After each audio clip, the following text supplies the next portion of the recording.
Très chers frères, mes bien-aimés sœurs, en vos qualités et fonctions, chers amis, avant de commencer ce cours et d'ouvrir les travaux d'instruction de ce jour, donc c'est la deuxième partie de la vidéo précédente qui était faite sur la magie noire et la franc-maçonnerie, deuxième et dernière partie d'ailleurs, et nous allons dans un premier temps dédicacer évidemment ce cours à deux frères, un qui s'appelle donc Michel Fayette Chimbinda du Congo-Brazzaville, qui travaille dans le cadre de la Kabbale, du rite kabbalistique. Le deuxième étant le frère Gilbert Tony, qui est dans la loge Amonré numéro 106 de l'Acacia, à l'orient de Pointe-Noire, au rite de Misraïm, donc également en République du Congo, c'est-à-dire au Congo-Brazzaville.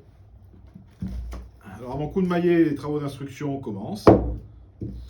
Alors j'ai choisi dans cette instruction de prendre comme texte les Upanishads. Donc on a là les 108 Upanishads du canon Mundaka. Et en l'occurrence, elles sont traduites en français par Martine Budex. Et à ce que j'en sais, Martine Budex, sa grand-mère, elle est lyonnaise d'ailleurs. Donc c'est un gros travail que de traduire évidemment le sanskrit. Alors nous allons simplement lire le verset 3 de ce qu'on appelle la Isha Upanishad. Et ce verset 3 va nous définir, en tout cas avec une approche plus ou moins synthétique, comment est-ce qu'on voit ce qu'est le négatif, ce qu'est le mal, ce qu'est le shindalet, le djinn, le démon, les asuras. Alors je cite, « En vérité, démonique, asura, est ce monde que recouvre une obscurité aveuglante, c'est là que vont à leur mort ceux qui ont tué l'Atman. » Atman, Atman, peu importe comment on le prononce. Donc on peut comprendre à travers le mot tuer, la traduction tuer, également la signification de négliger ou de traiter comme l'être morte. Alors, donc c'est la partie, pour simplifier, on va dire divine qui est en nous. C'est-à-dire que, aux yeux de la Isha Upanishad, de ce texte sacré, eh bien on considère qu'effectivement est démoniaque, ou la nature est démoniaque, démonique comme on dit, ceux qui vont négliger leur côté divin. Et c'est important au final de le souligner, parce que qu'est-ce que la magie noire, déjà, si ce n'est effectivement ce que les humains ont simplement négligé, c'est-à-dire leur nature divine. Pourquoi avoir recours à de la magie tout court, d'ailleurs, si on est en connexion avec le divin? Donc on va vraiment continuer dans cette deuxième étape sur ce qu'on avait commencé à introduire lors de la conclusion, si je puis dire, de la première vidéo sur magie noire et franc-maçonnerie, et on terminait en citant un personnage assez connu sur les 150 dernières années, qui s'appelait donc Aleister Crowley. En fait, Édouard Crowley, qui décida bêtement ou intentionnellement ou guidé en ce sens de se faire appeler Aleister pour une raison très simple. C'est parce qu'Aleister Crowley, ça va donner la valeur numérique, en tout cas dans ce qu'on appelle la Kabbale anglaise ou gréco-latine, si on peut dire ça comme ça va donner la valeur numérique de la bête, c'est-à-dire 666. C'est la raison pour laquelle il a voulu avoir ce nom. Bon. Alors, j'ai dû prendre quelques notes par rapport au personnage, parce que vous vous doutez que je n'ai pas en permanence une encyclopédie avec des dates et des jours précis dans tout ce qui a pu se passer. Ce qu'il faut retenir, si je puis dire, c'est que cette personne a eu effectivement des comportements relativement malsains. Donc les origines des informations que je veux fournir, elles sont simples. Moi, elles ne viennent pas des élucubrations de mon esprit, elles ne viennent pas, je ne les ai pas inventées ce matin, donc je vais vous citer mes sources. Et donc si ces sources, elles sont mauvaises ou qu'il y aurait une erreur, évidemment, je ne peux pas être responsable de la source qui fournit par exemple l'information. Là, dans le cas d'Aleister Crowley, je tape tout simplement Aleister Crowley, je vais dans Wikipédia, et je constate qu'effectivement, en 1904, le 17 décembre 1904, Aleister Crowley va devenir maître maçon dans la loge anglo-saxon numéro 343 de la Grande Loge de France, à Paris. Bien. Et bien entendu, par la suite, il va avoir une certaine forme d'influence, si je puis dire, dans les milieux occultes et ésotériques, parce que Crowley va intégrer au fur et à mesure de l'histoire, de manière un peu, pas forcément chronologique, mais va intégrer ce qu'on appelle l'ordre de la Golden Dawn, l'illustre ordre de la Golden Dawn, qui avait été créé en 1888 par Matthews, entre autres, Liddell, Mathers, et ainsi de suite. Et il s'avère que si l'un le voyait comme un fou total, l'autre par contre le voyait comme un prodige potentiel. Rappelons quand même que ces fondateurs de la Golden Dawn sont issus de la SRIA, Societas Rosicrucianas in Anglia, et vont par la suite donc créer l'ordre de l'Aube dorée, l'Hermetic Order HOGD, Hermetic Order of the Golden Dawn, c'est-à-dire l'ordre hermétique de l'Aube dorée, qui vient elle-même d'une société aussi qui s'est un peu fusionnée après société hermétique. Bon, ça c'est autre chose, faisons pas de digression. Donc, Aleister Crowley, qui va rencontrer d'ailleurs un autre personnage assez intéressant qui s'appelle Theodorus. Theodorus qui fondera au final l'Ordo Templari Orientis, c'est-à-dire l'ordre des Templiers d'Est.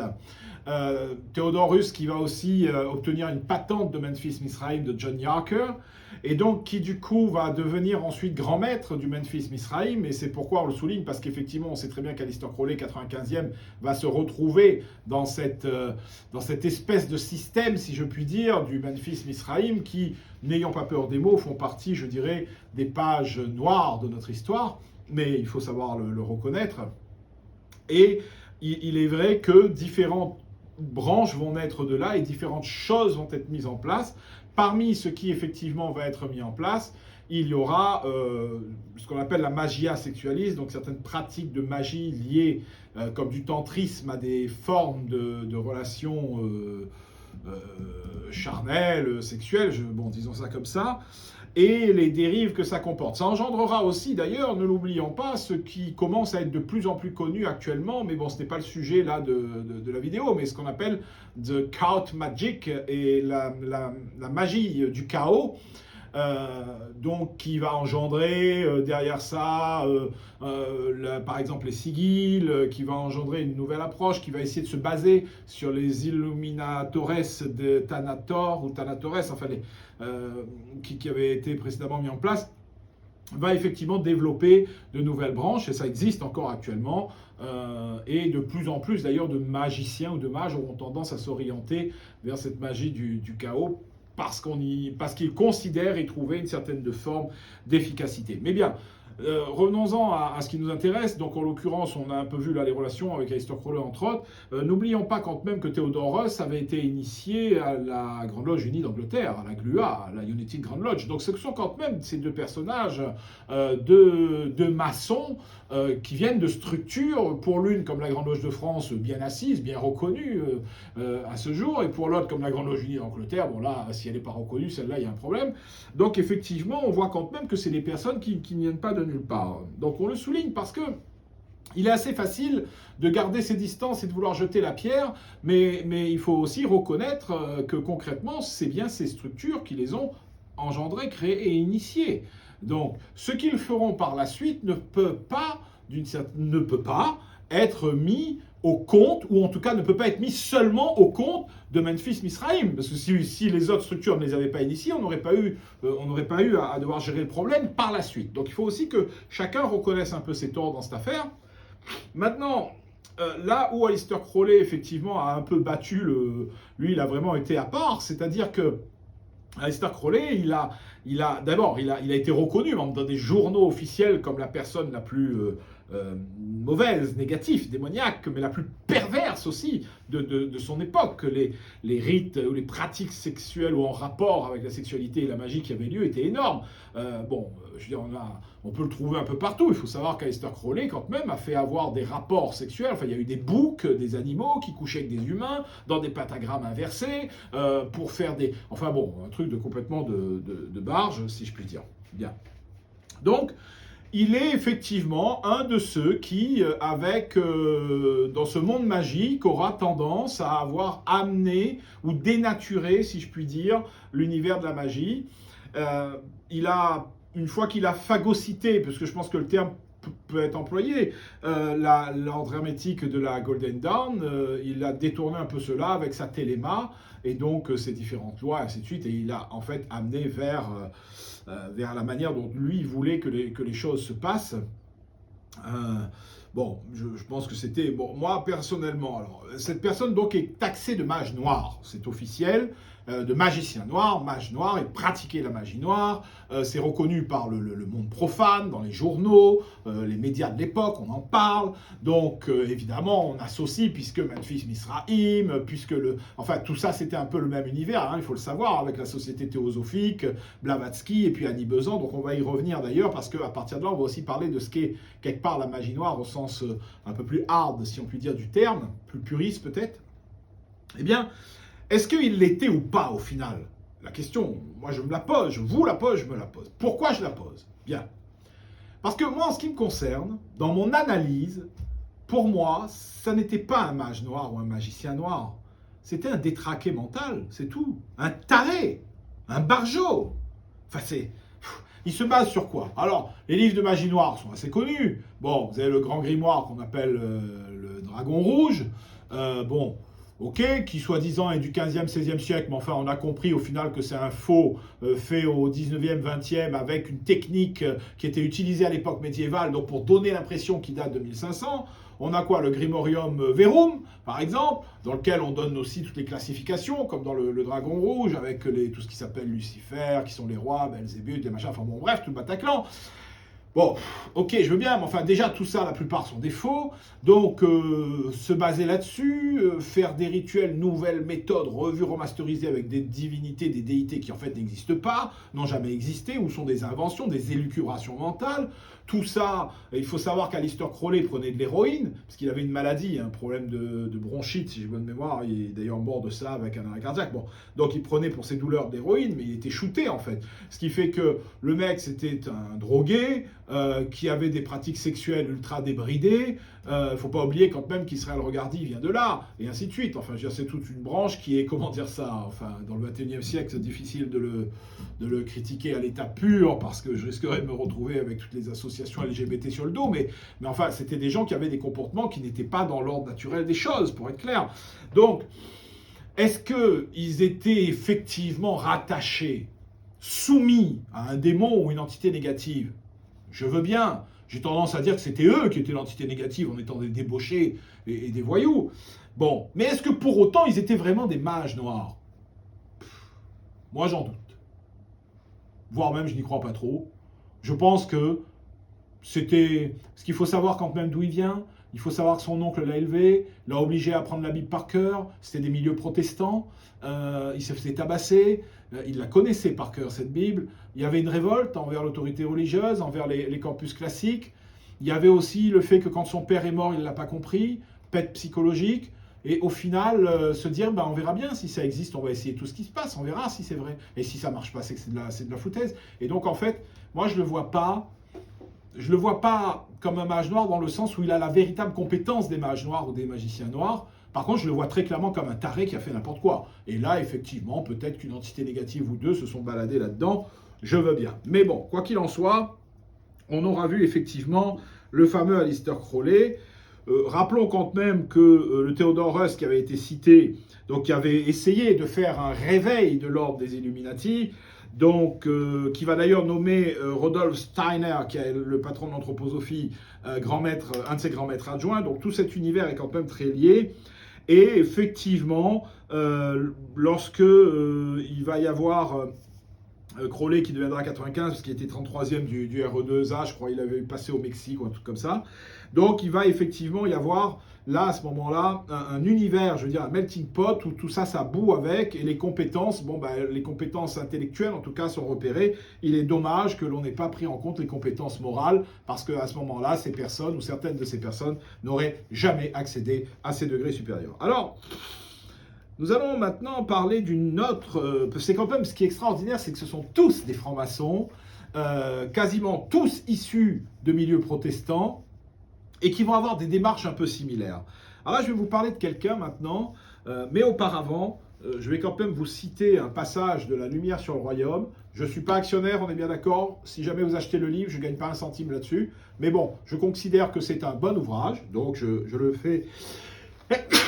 Pardon, sa référence. Alors, qu'est-ce qui nous est dit dans ce livre? Je vais juste vous lire deux passages, relativement courts. Un en page 27, qui nous dit en bas de la page 27, je cite, « Or, la magie et la science dans ce que cette notion a de plus absolu. Je répète, or la magie et la science dans ce que cette notion a de plus absolu. Page 29. La magie et la science est l'art de soumettre l'électromagnétisme individuel à l'action de l'électromagnétisme universel, afin de dénouer l'entrelacement névrotique des énergies structurant le psychisme et l'intellect et de permettre ainsi l'émergence d'un état divin en l'homme. Donc là, c'était la page 29. Nous avons cité La lumière sur le royaume d'Alexandre Moriasson, ouvrage qui pour moi, pas à 100%, mais qui de manière globale est quand même un très bon ouvrage. Donc je vous le recommande. Alors, nous allons maintenant parler quand même dans cette histoire de magie noire et de franc-maçonnerie de quelqu'un qui s'appelle Alexandra David-Néel. Alors, Alexandra David-Néel, j'espère quand même que vous savez qui c'est. Si ce n'est pas le cas, renseignez-vous. Elle est décédée, elle avait 100 ans, je crois 101 ans précisément. C'est la première femme, le premier occidental, homme comme femme, ça ne change rien, mais de plus, la première femme qui, en 1923, je crois, est entrée à Lhasa. Donc, elle a fait des voyages en Inde, donc c'est quand même quelqu'un d'extraordinaire.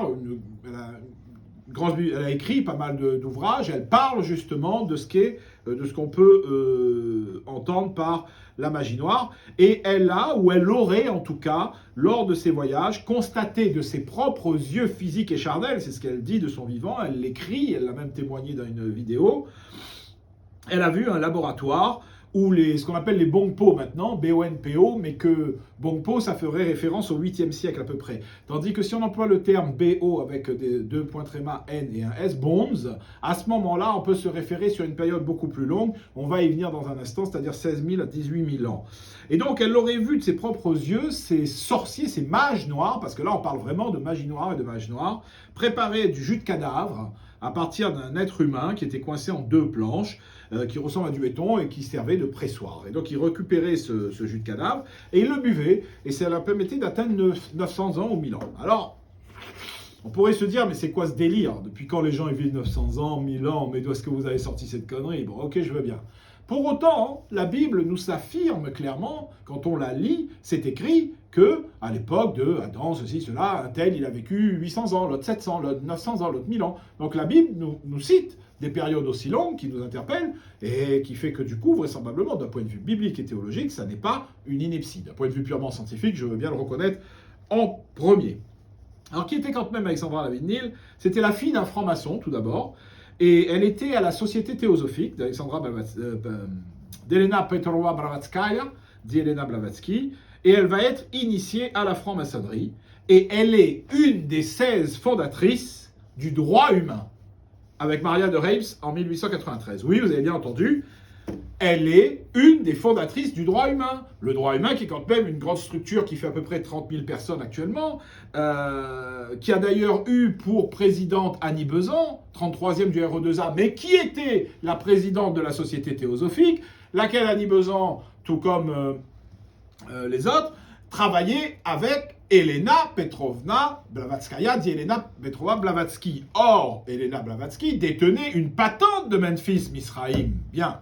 Et Blavatsky, donc, cette patente, elle était dans les mains de l'ancienne présidente, qui est décédée il y a 2 ou 3 ans, j'ai oublié là son prénom, son nom m'échappe, ça me reviendra. Et il s'avère qu'une question se pose. Une question se pose.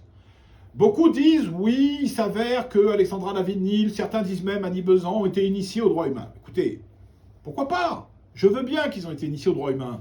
Mais comment est-ce qu'on peut être initié dans une organisation dont on est le créateur? Donc, il faut qu'on m'explique, ça, c'est pas possible en franc-maçonnerie. S'ils sont des fondateurs qui ont créé le droit humain, ils ne peuvent pas avoir été initiés dans le droit humain. Ils étaient donc maçons avant. Mais alors, je pose la question, mais ils étaient francs-maçons où? Dans quel ordre, dans quelle obédience? Alors, il y a plusieurs théories qui se tiennent. Il existait une obédience qui avait été créée en 1880 et qui a été dissoute en 1911, donc qui a existé 31 ans, et qui s'appelait la Grande Loge Symbolique Écossaise, la GLSE, c'est ça, la Grande Loge Symbolique Écossaise. Et dans cette Grande Loge Symbolique Écossaise, effectivement, on y a conféré le premier, deuxième, troisième degré de la maçonnerie traditionnelle, apprenti, compagnon, maître. Et donc, il est possible qu'Alexandra Davinil ou d'autres aient été initiés à l'intérieur d'une loge de cette obédience, effectivement. Sauf que nous avons des archives officielles qui, lorsqu'on les lit, sont claires. Si je ne dis pas de bêtises, Alexandra Davinil, oui c'est ça, lorsqu'elle était un des fondateurs avec Annie Besant Annie Besant est devenue par la suite présidente. Mais lorsque Alexandra Davinil était un des fondateurs avec Maria de Reims, elle était au 30e degré, c'est-à-dire chevalier Kadosh. Mais écoutez, là, il y a quelque chose qui n'est pas possible.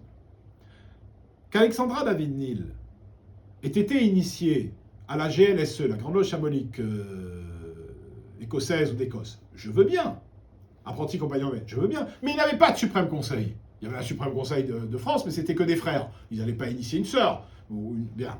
Donc, où est-ce qu'elle a passé son 30e ? Parce qu'on passe un 30e degré dans la nature, ça n'existe pas. Elle l'a passé dans un aréopage, comme tout le monde. Cet aréopage est rattaché à un Suprême Conseil, comme tous les aréopages. Ce Suprême Conseil, c'était qui ? C'était quoi ? Or, le seul Suprême Conseil et les seuls au grade où elle a pu passer ces degrés, c'était avec Elena Blavatsky, donc au Memphis Misraïm. Ce qui fait que je n'ai pas une preuve concrète de ce que je dis là, mais dans le raisonnement, dans la logique, je ne vois pas un autre endroit que là.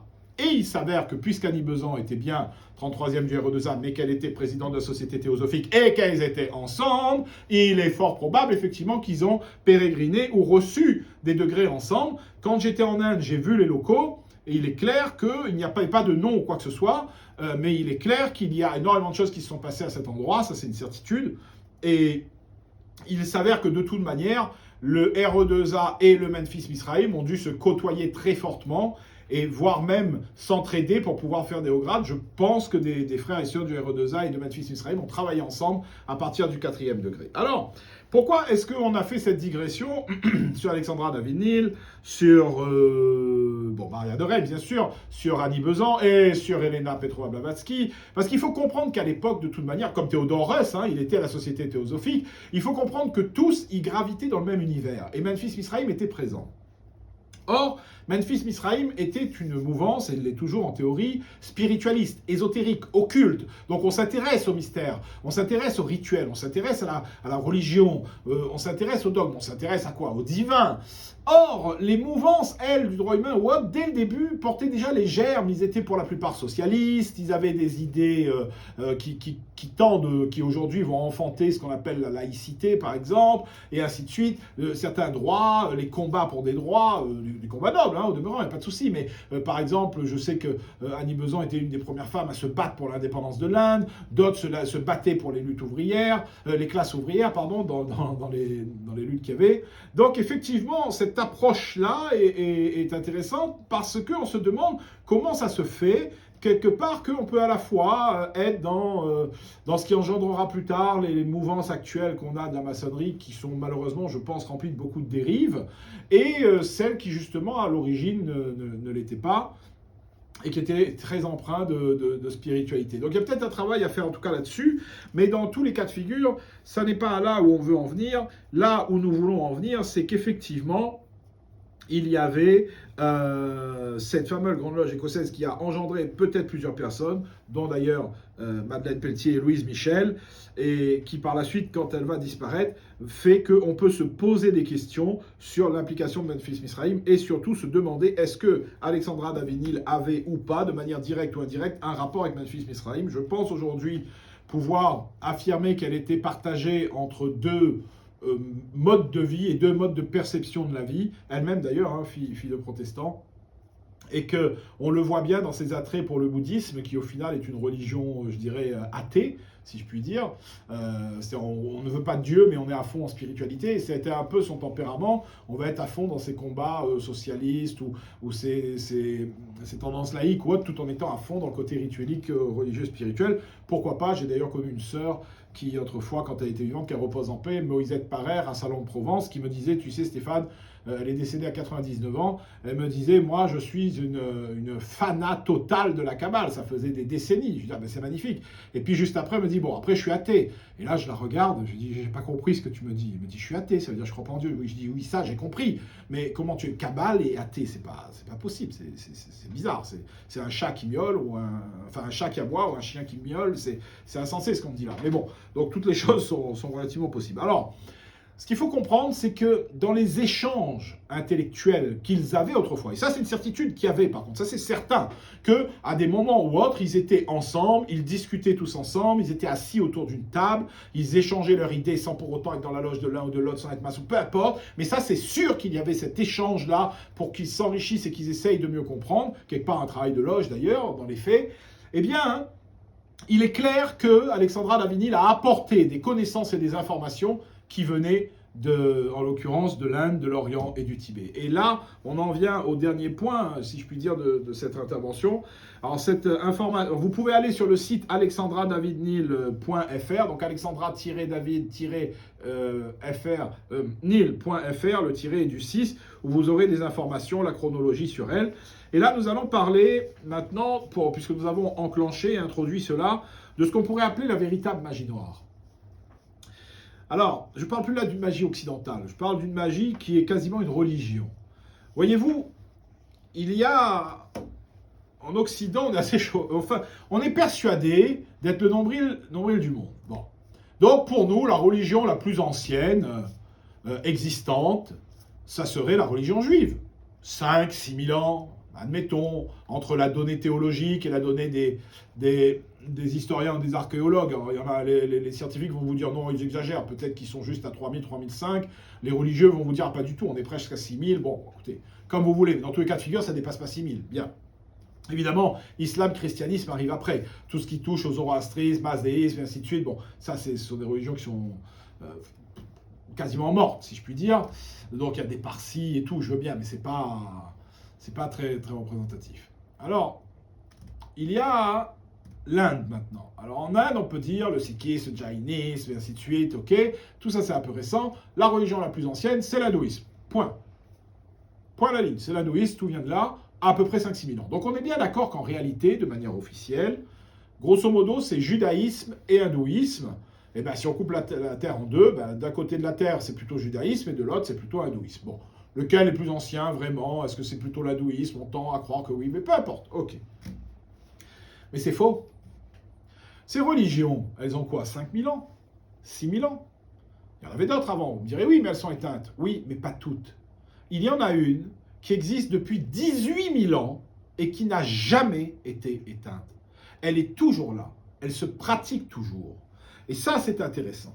Alors, j'ai eu beaucoup de mal à trouver une source d'information officielle là-dessus, parce que nous, ce sont des informations traditionnelles, mais j'ai réussi à en trouver. Donc, vous pouvez avoir quelques infos sur un site qui s'appelle Gesell Hundup, je vous le donne, geshelhundup.com. Et je vais vous lire ce qui y est dit.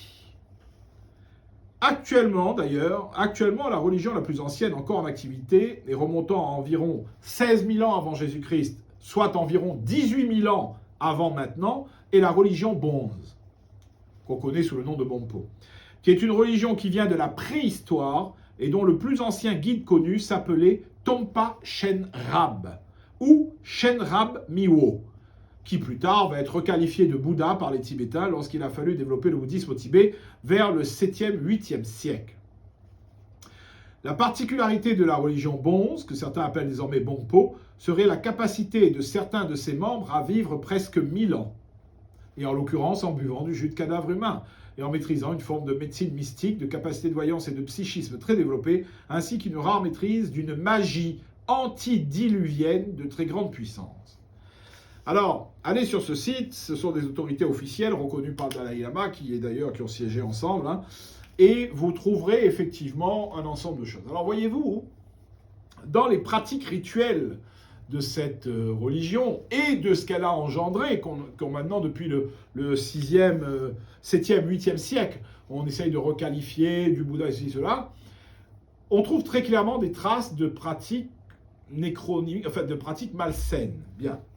Même au jour d'aujourd'hui, certaines pratiques sont considérées comme positives dans cette religion.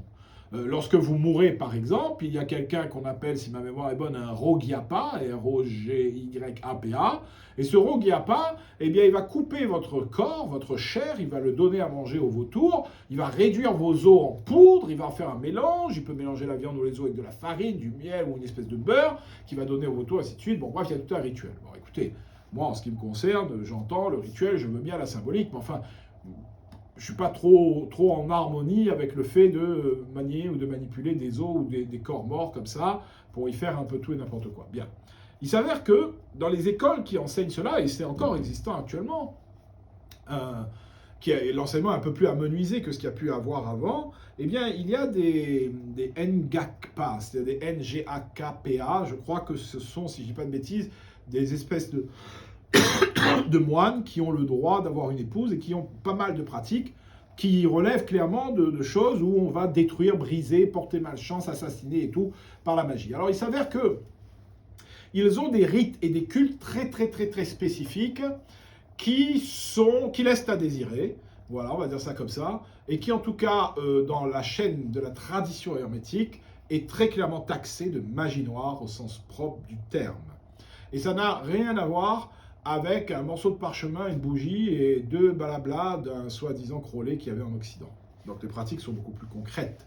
Elles ont d'ailleurs, si vous voulez en savoir plus, lisez le Pan-germanisme allemand de Robert Oberlin, et vous comprendrez que dans le Troisième Reich, ces pratiques ont été utilisées et pratiquées. On y a d'ailleurs retrouvé, et il y en a encore beaucoup qui se posent la question comment c'est possible, on a retrouvé 14 Bongpo justement qui étaient en cercle avec la tête fendue en pleine Allemagne, à Berlin. Bon, franchement, on peut se demander qu'est-ce qu'ils faisaient là, ceux-là. Hein, bon. Donc voilà. Alors, j'espère quand même avoir pu vous éclairer là-dessus. Maintenant, ce que vous devez comprendre, c'est qu'il est vrai que, au vu des éléments qu'ont reçus chacun des intervenants, ils ont rapporté ces connaissances dans leur cercle de réflexion. Et dans leur cercle de réflexion, cela les a amenés à maturer l'influence à avoir sur les rituels. Et donc, de fait, dans certains rituels, on trouve imprégné ou présent le symbolisme, ou en tout cas certaines parts ritueliques qui n'ont rien à faire là, mais on le trouve présent et qui viendraient d'endroits ou de structures ou de civilisations complètement étrangères à la branche maçonnique authentique de Memphis-Misraïm. En conclusion de ce, parce que je ne suis pas là pour vous donner un cours de magie noire ni vous dire où est-ce que vous pouvez le faire, mais en conclusion de la magie ou de la magie noire, je vous dirais ceci. Premièrement, cela est prohibé par toutes les religions, y compris par les musulmans qui ont des livres de magie noire assez sérieux. Alors je ne suis pas un grand spécialiste de la langue arabe, mais il me semble que, par exemple, il y a le Sham al-Ma'arif al-Buni qui est très connu pour justement nous indiquer comment faire pour entrer en contact avec les djinns, la magie et les superstitions, ou même le Gayat al-Hakim qui plus tard va donner ce qu'on appelle le Picatrix, et ainsi de suite. Bon, enfin bref, il y a dans toutes les traditions des ouvrages. Alors certaines sont inspirées par des entités de passage, d'autres par des chercheurs, mais dans tous les cas de figure, toutes ces pratiques, de près ou de loin, doivent être évitées, bannies totalement. Et dans le cadre de la franc-maçonnerie, bien qu'il y a eu malheureusement des influences à un moment donné et des apports venant de choses négatives, eh bien, il faut absolument s'en tenir éloigné et s'en débarrasser, et sûrement pas le pratiquer. Et donc, quand on est ignorant, d'ailleurs, il ne faut pas toucher à certaines choses, et il ne faut pas s'amuser à vouloir être plus royaliste que le roi. Je sais qu'il y a des endroits où on va, par exemple, au lieu de prendre des fausses têtes en plastique comme ça, qui sont complètement fausses, et donc qui sont un symbole pour nous rappeler la mort, donc rester humble, et tout ainsi de suite, eh bien, ils vont aller vraiment chercher une vraie tête de mort pour la mettre. Mais enfin, bon, non, arrêtez, qui vous a demandé de faire ça? Donc, c'est sûrement pas les maîtres du rituel. Donc, il faut rester dans une voie droite. Il faut pratiquer la charité au quotidien, faire sa prière envers Dieu ou sa conception du Dieu de son cœur, du Dieu de sa compréhension, étudier des textes sacrés, que ce soit la Bible, la Bhagavad Gita, le Coran, les Upanishads, et j'en passe. mais sûrement pas aller dans ces voies obscures qui n'ont strictement aucun intérêt et qui, même si tant est qu'elles pourraient vous apporter un confort ou un bien-être à court terme, là, comme ça, ne pourra que vous apporter la perte de votre être, la perte de votre âme, la perte de votre connexion au divin, ce que nous disait l'Upanishad, à savoir effectivement l'assassinat de sa nature divine. Donc marchez droit, soyez des gens bien, ne cherchez pas à pratiquer des rites que vous ne connaissez pas, que vous ne maîtrisez pas, tenez-vous-en éloignés, et dans le cadre de la vraie maçonnerie, en tout cas en général, mais de la vraie maçonnerie en particulier de Memphis Misraïm, la magie noire n'est pas et ne sera, je le souhaite, jamais associée et doit être bannie définitivement, maintenant et à jamais. J'ai dit.